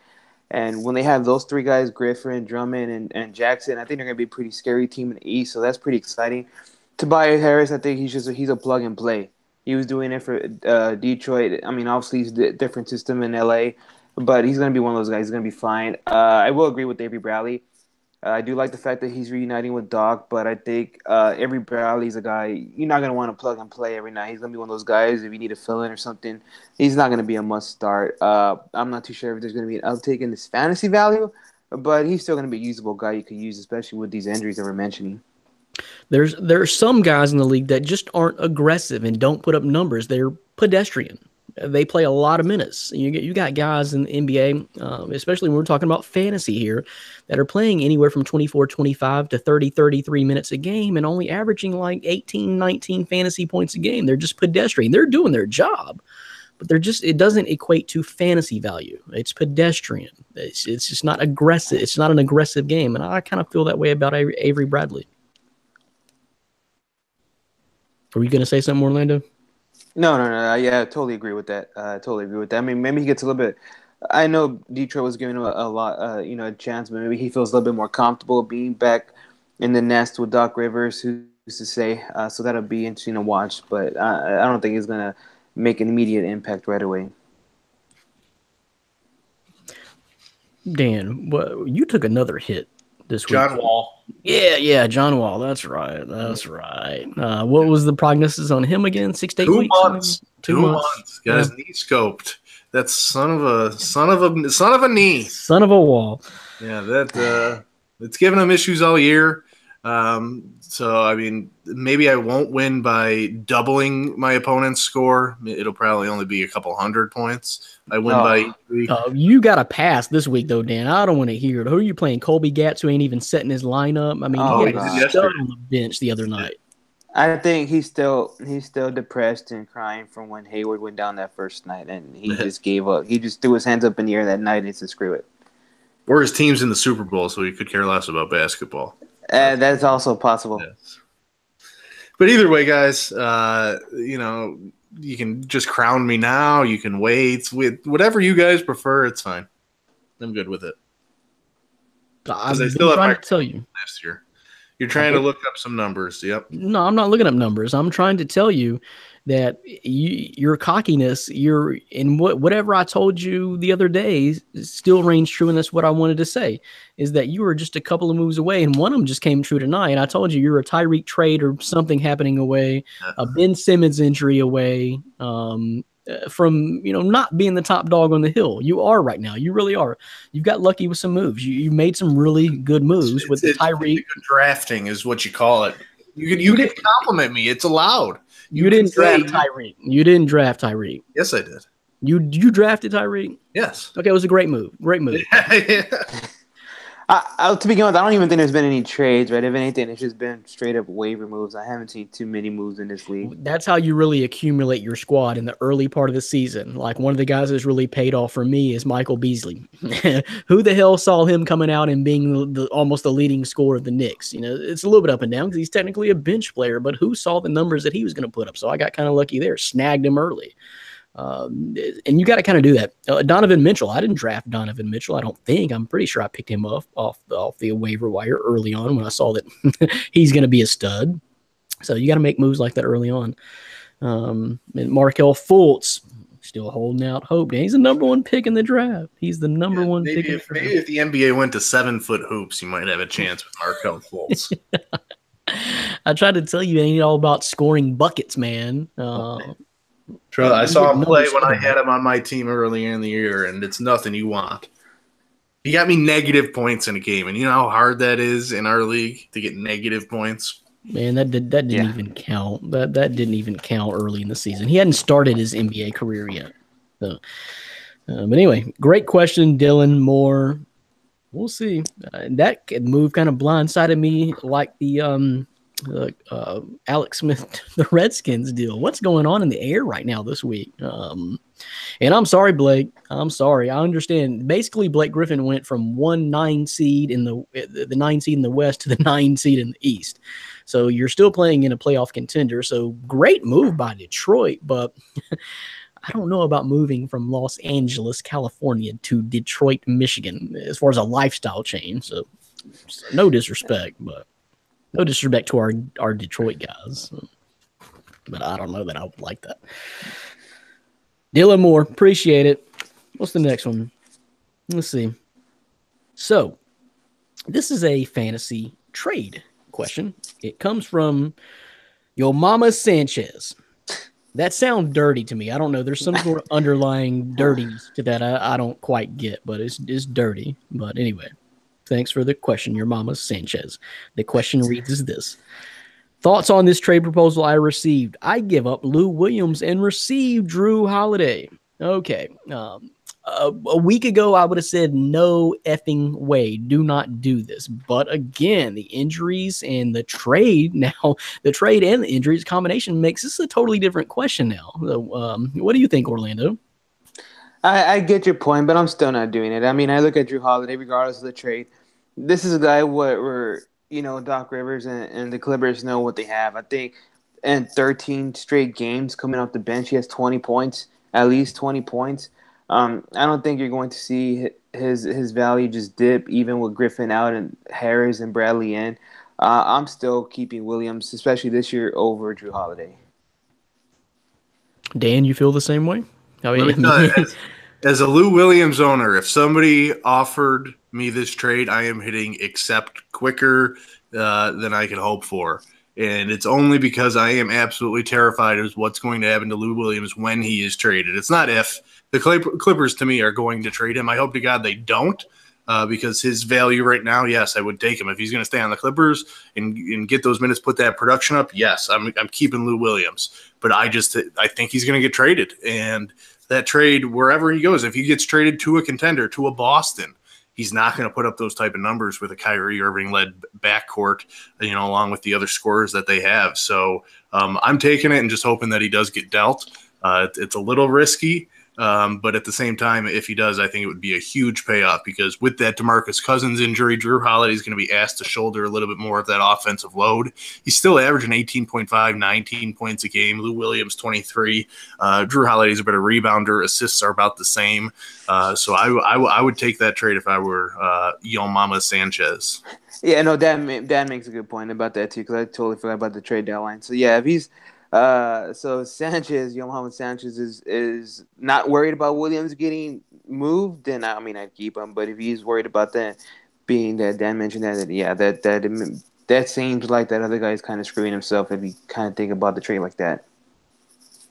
Well, then, like I said, guys, I think this question was very, very obvious a week ago, but now it's not so obvious. And if you're telling me that the Clippers are in clean house mode, which they very well may be, I didn't really think about the aspect of Lou Williams possibly getting traded. Honestly, I probably wouldn't do it if I'm the Clippers, but if they are in total clean house mode, then it's possible. But taking that aspect out of the situation, then no, I'm not doing this trade for Drew Holiday. And I'll tell you why, because of the trade and the injury. Right now in the Clippers, Lou Williams takes over games. He simply takes over games, and he's the guy with the ball in his hand scoring all the buckets. And that's only increased with the departure of Blake Griffin. The Drew Holiday with DeMarcus Cousins going down, yes, that hurts. That helps Drew Holiday's potential production, but he still has a super stud on his team and Anthony Davis to share the load with, and Rajon Rondo, who gets his minutes and takes away from some of that production too. So I guess my feeling about this is trade regardless, saying if Lou Williams is going to be on the Clippers, this Clippers team the rest of the season, Drew Holiday is going to be on that Pelicans team the rest of the season, that I think there's more opportunity going forward for Lou Williams to have even bigger games than Drew Holiday to have games in New Orleans with Anthony Davis and Rajon Rondo, the factor as well. Milos Teodosic in Clippers is sharing a little bit of load. He just came back and got healthy, so he's taken a little bit away from Lou Williams. But if you watch the Clippers games over the last couple of months, Lou Williams, as Dan can attest to on his fantasy team, is taking over these games, scoring outrageous numbers, and the departure of Blake Griffin is only going to help that. So that was my opinion of why I'd say no, hit decline on this trade, because Drew Holiday has a little bit more firepower on his team to take away from him, although he could add to more assists. Alley-oops to Anthony Davis. I don't know. It's a tough call, but what I thought was an obvious answer a week ago is not so obvious now. So good luck to your team and your decision, Yo Mama Sanchez. Appreciate it. So I guess we're going to bookmark NBA talk right now for this week and get into some NFL talk. So we got a lot of NFL talk to get into. Weekly draft profiles coming your way from our own Dan Schalk, and some NFL mailbag questions. And we predict the outcome of Super Bowl 52. Is that right? Is that where we're at, Dan? L22? L11, and Super Bowl comes before the letters, so yeah. L22. It's Super Bowl L22, L11, whatever. We're gonna make our predictions for that. All that coming up next. You are listening to and watching My Fantasy Podcast from MyFantasySportsTalk.com. You're watching on the website, MyFantasySportsTalk.com, or YouTube, or, of course, on Facebook. You're listening to the podcast on probably iTunes, maybe SoundCloud, most likely WBLZ Sports, or even now we got a brand new audience in Stitcher.com. So look for us. We appreciate it. I am Brandon Reed. Dan Schalk is here, and Orlando Torres is here. Rewind the podcast if you're just joining it late, because we had Alex Wilson on, is a beat writer for the New York Giants and the website Sportiversity.com. He broke down all the Giants news, how they feel about the new organization that's taken over the Giants, and all the new OCs, potential OC, and the new head coach Pat Shurmur, and what they're going to do in the draft, what they should do in the draft, and who's playing quarterback. So rewind it. That was a great take from Alex Wilson at the beginning of the podcast. Thanks to him for stopping by. We look to have him again soon. Great job of lining up that interview and bringing a little bit more star power to the podcast, Dan Schalk. That's why you're the champ. Yeah, I mean, we mentioned it a couple weeks ago how some changes are going to be happening. We're going to be adding some new features in. I hope to have some more guests. Obviously, I think Alex is going to be a returning guest. The first thing that popped into my head is draft show. Giants will be picking early, so I mean that's a possibility. But yeah, I think you're going to see more and more new features and guests added to the show each week. Yep, definitely. Great suggestion there too, Dan. He'd be great to bring on, especially when the Giants are picking. Or we can have him in even before the draft starts, so we have a little bit of pre-show. He may tell us who the Giants are drafting to just take all the excitement out of it and all the guesswork out of it. He may just tell us, look, this is who the Giants are taking, and we can see if that happens. So, we got mailbag questions to talk about, but first of all, I'm pretty interested in your Dan because you never responded to me earlier, but we're going to continue the weekly draft prospect spotlight. I'm going to let you talk about whatever draft prospect you want to highlight this week. And you've had many articles released on the website this week, myfantasysportstalk.com, of course. I kind of thought you would probably go with Josh Allen because you took a lot of heat over that. He is your number one quarterback prospect. Let that be known. So you took heat over that, but it's your spotlight, man. You tell me, which prospect are we spotlighting this week? I'm going to change it up on you. I'm not going to go Josh Allen. I'm going to go with a profile I brought out today, my number one tight end in the draft, and that's Dallas Goedert from the well-known South Dakota State Jackrabbits. Dallas Goedert by far is my number one tight end. There's nobody above him. This is a weaker tight end class. Last year we saw studs be drafted in 4th, 5th round, and like a Jonnu Smith with the Titans, who I think is going to have a good career. But Dallas Goedert, he's a beast. 6'5", 255. He still has some decent speed. I want to see what he's going to run at the combine. But he's so versatile. South Dakota State lined him up outside. They lined him up in the slot. They lined him up as an H-back. They lined him up as a fullback. They lined him up as a running back and shotgun. And then obviously as a regular inline blocking tight end. They threw screen passes to him, bubble screens, obviously verticals, any kind of pattern. He did it all at South Dakota State. He's got great ball skills, body control. Basically, every single game I watched of his tape, he was making circus one-handed catches out of nowhere just every single game. The North Dakota State game that I watched over and over again showed how great of a run blocker he is. So he's not just a receiving threat, but he dominated the North Dakota State defensive line, and that was back when Carson Wentz was still on the team. So I know it's defense, offense, so it's a little bit different, but that team was a championship level North Dakota State squad. So he dominated there. He can get separation with his big body, and he hits all levels of the field. So I love Dallas Goedert. I'll give you some weaknesses on him that you can read in the profile and scouting report that I brought out. But the biggest thing is his route running. He's not the most crisp guy. He's not going to fake you out all the time. He needs to expand his route tree a little bit and just get more technique in that ability. But other than that, I mean, he tries to do too much sometimes, make those spectacular one-handed catches when he doesn't need to. But I love Goedert. I have him projected to go in round 2, but he could go in round 1. I wouldn't be ashamed of any team that took him there. My NFL comp for him is a reality TV star. I don't know if you saw his former TV show, but it's Travis Kelce of the Chiefs. Very similar body position, very similar hands and catch radius. So I think they grade out very well. So Dallas Goedert is going to be the number one tight end in this class. And I don't think it's close. This is a weak class. You're going to hear names like Mark Andrews and Hayden Hurst out of South Carolina. Garbage. Absolute garbage compared to Dallas Goedert. He looks like a damn fullback running the ball. He's a beast. He's a beast. We're going to be talking about the Cowboys draft in a little bit. I wouldn't mind him going to the Dallas Cowboys to eventually replace Jason Witten. I think we have other needs, so I wouldn't necessarily go there. But Dallas Goedert, remember that name. He was a former Jackrabbit. There you go. That is your weekly NFL draft prospect profile spotlight from Dan Shark. But hey, we got a lot more on the site. I really thought you were going to go with Josh Allen because I know that was a little bit of a controversial take by you. So you got a lot of feedback on that. So you'll just have to read the profile on the website, myfantasysportstalk.com, and give Dan your feedback on that. Maybe next week. Who knows? No telling what we'll do. But you're definitely high on Goddard. High, very high. Yep. Higher than a Colorado bus tour.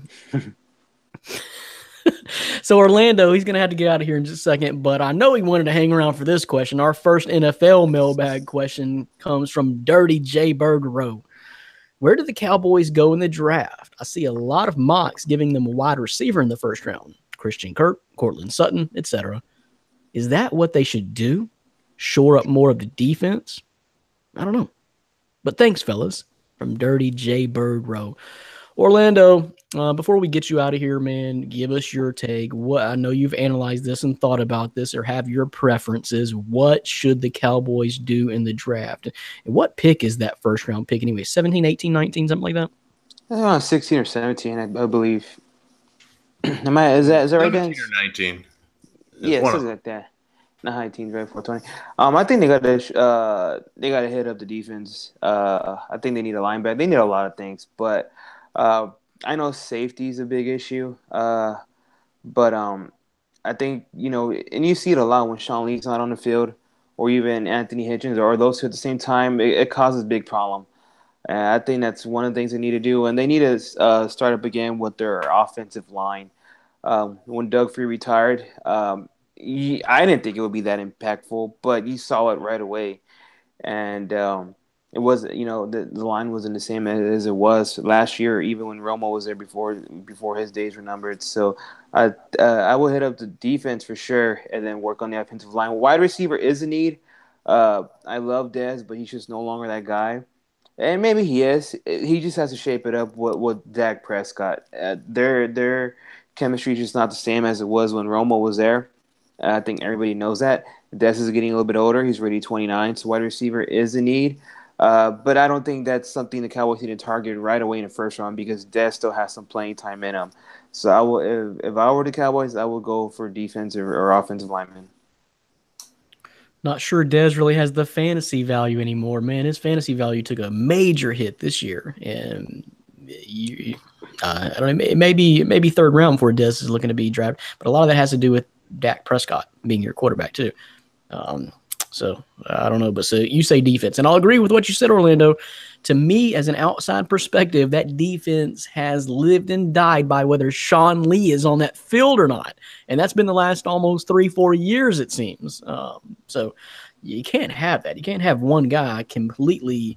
I mean, if he's the quarterback of your defense, he's the quarterback of your defense. But I have seen that myself. As if Sean Lee's not on that field, that Dallas defense is just rolls over and dies, so to speak. So we'll see what happens. But before we get you out of here, I know you got to go. What else you want to tell the folks at home? Anything going on? What's going on the website? What are you looking to get into next? Just tell us about it. It's never too early for fantasy football, so I've been looking to, go ahead. It was February coming up, start rolling out. So, maybe in today's with social media, there's no such thing as a sleeper. I think we all know that, but that's just a term we commonly use a lot. So possibly sleepers for 2018-19 fantasy season, and I want to start getting more back into fantasy basketball stuff and just the NBA in general. And I think it was worth mentioning that. In town, Kawhi Leonard was back on the court. And, I don't think he did a report through ESPN or anything, but locally he did an interview over here with the local news site, which was pretty awesome to see because he kind of gave his side to the story. So as a Spurs fan, I was like, oh my, kind of like, okay, I can start breathing again. So tell us real quick, if you got time, just really give us the condensed version of what is going on. Is he going to see the court again soon? Yes, he did say he was going to see the court again soon. He was on the shoot around, and he was with the whole team. He's there laughing. And, he didn't have anybody behind him telling him what to say. It was just Kawhi. And you don't really get to see that guy. You kind of see him as, as sort of like as a robot or a cyborg. And, like if he's following the script. And He wishes there, shoot around saying that he'll be back. He is recovering from, he didn't mention his shoulder, the left tear, and that his quad still didn't feel a little bit funny. But you could expect to see him coming up soon, especially when the Spurs try to make the playoff push. So I'm not gonna go ahead and count on my Spurs completely yet. I mean, at the end of the day, it's still the Warriors in the West, but that does feel good knowing that you will see Kawhi coming back pretty soon. So if you do have Kawhi in your fantasy team, do not drop him. Do not drop him. And if there's someone foolish who has him and wants to drop him or is panicking to trade him, go and get him.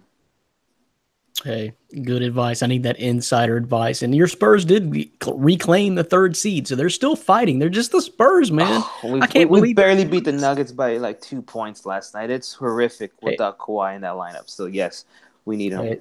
Hey, don't feel bad. The Warriors got spanked by Utah by about 70 points last night. So, and just that was like a week after I just said, after Cleveland got beat so bad, I just said on the podcast that you'll never see the Warriors get beat by 30. That's not what championship squads do. And damned if they didn't.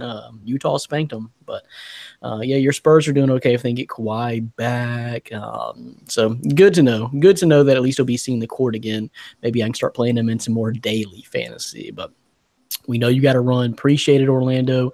The folks at home can look for your work more on the website, myfantasysportstalk.com. Holler at you later, dude. Later. So, Dan, Orlando said defense for the Cowboys. You take this question for Dirty J Bird Rowe. Where do the Cowboys go in the draft? What do you think they should do? Yeah, I mean, I'm leaning defensive side of the ball. I mentioned, Dallas Goedert. I would like to see. I wouldn't mind him in a Cowboys uniform because I think he's going to be a stud. Can learn a year under Jason Witten, so I don't mind that pick. I don't think tight end is a pressing need where you need to use a 1st-round pick on one. Who's your 2nd-string tight end right now, anyways? It's technically it's Jeff Swaim. He's more of a blocking guy, but they're bringing up Rico Gathers, so the old Baylor basketball player. They're very high on him to eventually take over. So if they believe in him, I can understand staying away from tight end in this draft. Yeah, for me, it's D-line, secondary. In a perfect world, Vita Vea, my number 1 overall player in the draft, would fall to the Cowboys, who do pick 19th. I don't see that happening. I think he's a top 10 pick, but he would completely shore up that defensive front right away. Another name that I also have. I'm sorry, Dan, but real quick, Vita Vea.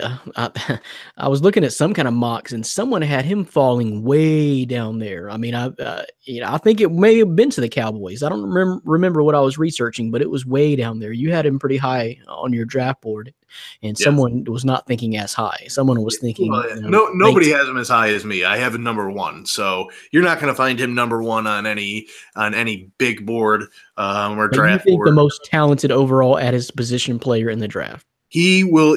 I can see him being a rookie all-pro selection. Like he's an all-pro caliber player. Haloti Ngata is who my comp is, but I had to put in parentheses "but better" because I had to go back and watch Haloti Ngata's college tape to kind of compare the two. They're very similar, but to me, Vea is he's more dominant, and I think he can make a better impact. He's a little bit faster than Ngata is. The only thing with Vea is he just doesn't have a pass rush moves. He uses his bull rush too much, but work with Rod Marinelli in Dallas, and you'll get your pass rush moves down like that. So I think he's an instant game changer. So yes, in a perfect world, I would love him to be there. I think he's going to go in the top 10. Another one who I have in my top 10 on my big board and coming into the college football season this August, I had him as my number 1 overall player, and that's Derwin James, the safety defensive back out of Florida State. I love what he's about. He can play the pass. He can come up in the run game, not afraid to tackle, unlike Byron Jones, who is the Cowboys starting safety now. They actually ended up taking him out for 6th-round pick Xavier Woods towards the end of the year because Byron Jones just wouldn't tackle anybody. So I like Derwin James as another guy. I'm going to be bringing out some more profiles, but if they were going to go offensive line, like Orlando had mentioned, I don't really like it because it's more of a depth play. They have their starting unit. I mean, Lyle Collins went down last year. That's why their offensive line kind of took a hit. So if they're healthy, their offensive line is fine, but it is that depth. And I'll be bringing out a profile tomorrow of Isaiah Wynn from Georgia. He's a tackle, guard, center. He can play any position along the defensive front. But he's my number 2 overall offensive lineman, period, in the entire draft. I would love him as well, but he would knock somebody off. He deserves to start, basically, and I don't know if he would do that if you want to spend a first round pick on a guy who might not have a spot to start as a rookie. So there's some different options, but I think defense is going to be another one. I'll just throw one more name out there, and it's Chidobe Awuzie's former teammate who went to my favorite college, Colorado, and that's Isaiah Oliver, another cornerback, defensive back, who's just a shutdown guy. You can put him on your team's best receiver, and he has the ability to lock him down. So that's another defensive player to keep an eye on that I wouldn't mind them taking. Well, there you go. There's your breakdown. And with a name like Dirty J. Bird-Rowe, I think he's more of a Falcons fan. He may just be trolling you, Dan. Could be, but I hope you enjoyed it, Dirty. There's your Cowboys breakdown from the Cowboys fans. This is the place to ask Cowboys questions, My Fantasy Podcast, with our cast and crew with Orlando Torres and Dan Shaw. Appreciate the question. We're going to move on. Next one is from Cole Gile. Sorry if I mispronounced the last name, but Cole wants to know, anyone shooting up draft boards after the Senior Bowl that maybe shouldn't be? I know you covered this pretty heavily, Dan. Honestly, I didn't watch the Senior Bowl. I looked at some drafts, or some mocks here and some reviews of the Senior Bowl. Just right off the top, most impressive quarterback, Baker Mayfield, according to this article. Most disappointing is Kurt Benkert from Virginia. So anyway, that's just the quarterbacks. That's your prolific, highlight player, your top player names as far as quarterback position. But regardless of that, what did you think, Dan? And this is a unique question because it's saying who is shooting up the draft boards after the Senior Bowl that really ain't that good and maybe should pull back the reins a little bit. Yeah, I'm actually surprised that article has Baker Mayfield as the best because I thought he looked terrible. I thought he had an awful week. He had a terrible game, and he left in the middle of the second quarter to go home. I mean, I just thought that was such a bad look. Now he says he's tending to family matters, but you commit to play. First of all, you show up a day late and then you leave early. I thought Baker actually hurt his stock more than he helped it by being at that Senior Bowl. A guy that I have that fits this line of questioning is actually another quarterback that I think he took home MVP honors for his side, and that's Kyle Lauletta. The quarterback from Richmond, who had a great Senior Bowl. And after the game, I was talking to some draft guys that I know, and he shot up into their top 5 rankings. And it's like Kyle Lauletta from Richmond.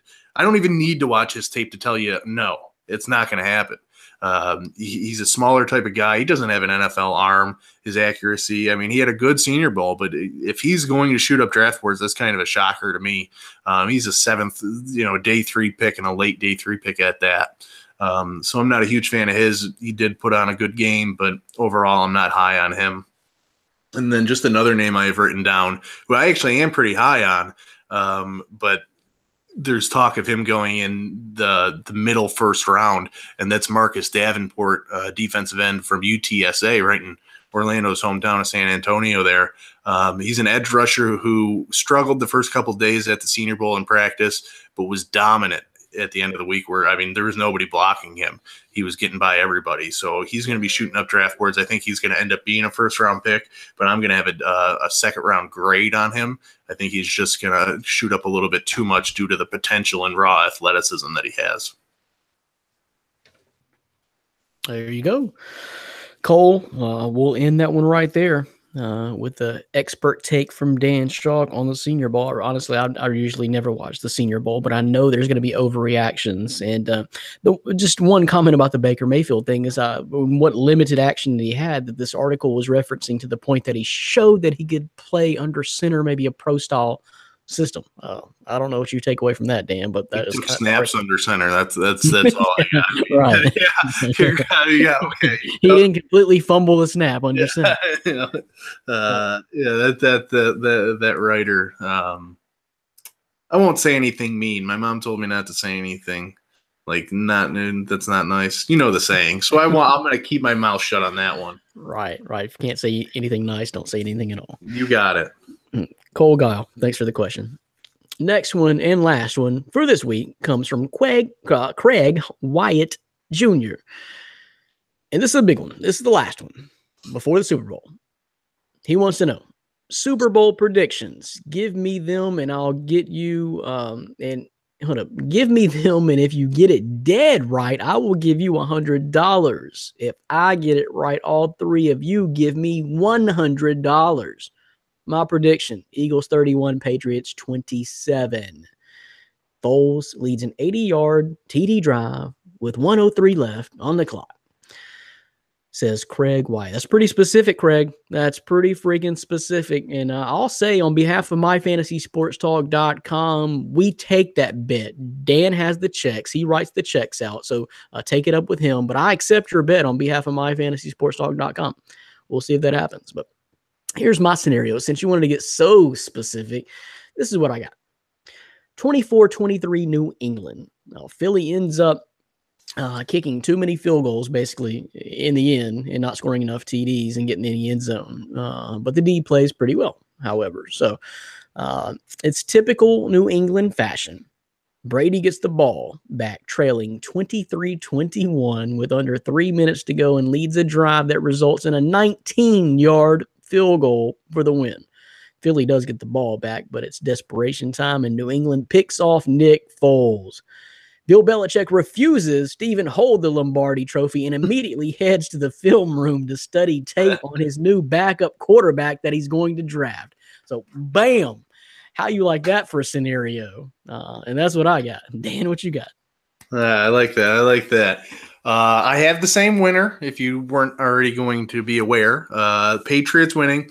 All right, the score here, 42-17. The New England Patriots will not only crush the Eagles, but they're going to crush their fans' souls, hopes, dreams. Carson Wentz, other LCL and ACL. They're going to do it all. Usually the Patriots play close Super Bowls. I just don't see the Eagles offense being able to do what they did against Minnesota. And you're going to say, well, it's Minnesota's defense and New England's defense. There's such a difference. Minnesota just played flat. They didn't play like themselves. Against the Eagles. You can say whatever it is, Eagles game plan. I would put it more as a failure on the Vikings. They just did not play well. And I don't see Nick Foles winning a Super Bowl. You just cannot convince me of that it's not going to happen. And here's the other. The reason why I go blowout. I was leaning towards close game, but that radio announcer messed with Brady's daughter. I think that's going to put him on another level where he's just going to go off and he's going to be Super Bowl MVP. He's going to throw multiple touchdowns. Patriots, 42-17. And yes, we will take that bet. Wyatt Jr. I started to give the same scenario he gave, Dan, so we're going to come out a wash either way. But Dan has the checkbook. Lastly, Dan, since we didn't really have a really solid foodie question submitted this week, to my surprises, I just want to ask you, what did you have for dinner last night? What did I have for dinner last night? Oh, I went to Applebee's. I went to Applebee's and met with a potential wedding photographer. And you know what? If you go to Applebee's, you got to go before 6 o'clock Eastern because you get half price apps and $2 beers. And trust me, those boneless wings and Mott's sticks were flowing with them tall beers. So yeah, you could live off the appetizers. Yeah, and that's why I forgot because I had so many damn beers. That I was about to say you had Heineken for dinner. No, Heineken was not the $2 special. Sorry, sponsorship and everything there. But went to Applebee's. How about you, Brandon? What'd you have? You don't even really want to know. It was just a low-key, light dinner for me. I had, and this is going to be a crazy combination. I was going to want you to know, but I was working late last night on some My Fantasy hot takes, which we're going to be unleashing more of, hopefully, if you caught that on Facebook and YouTube today. Appreciate it. This one happened to be, what the hell is the catch in the NFL? Since Roger Goodell came out and said he looks to overhaul that rule change, I got to thinking, hey, we talked about that on My Fantasy podcast, a month ago. So got a hot take working, doing a little bit of work last night. So when I got hungry, took a break from working, I ate a turkey sandwich and a bowl of Captain Crunch berry cereal.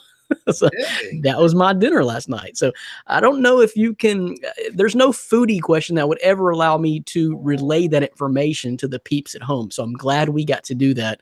And there's your foodie talk for the podcast, Dan. So have you ever had that? Have you ever combined those two for dinner, a turkey sandwich and a bowl of Captain Crunch berry cereal? I don't believe so, but I'm a huge cereal guy. Really big. We'll go if my girlfriend buys a couple boxes of cereal, they don't last more than a couple days. Like I'll just go through 2 gallons of milk a week. I'm down in milk and cereal, so I'm with you there. Crunch berries are a good choice. You know what? I would like the listeners to send us a cereal question next week, maybe, or something like that, because I'm all about that cereal, milk, and everything. That's why I've never broken a bone. I drink so much milk. With 2 gallons is a lot. You're kind of like one of your idols, Jerry Seinfeld. There, you're a cereal guy and probably a Superman lover. Cereal guy, yes, yep. Mm-hmm. But you're not. I'm in the bizarro world. I'm in the bizarro world where I actually don't. Reggie's. I had to go to Reggie's. So maybe we can get a question about a big salad, which Reggie's does not offer on next week's podcast. But thanks for joining us.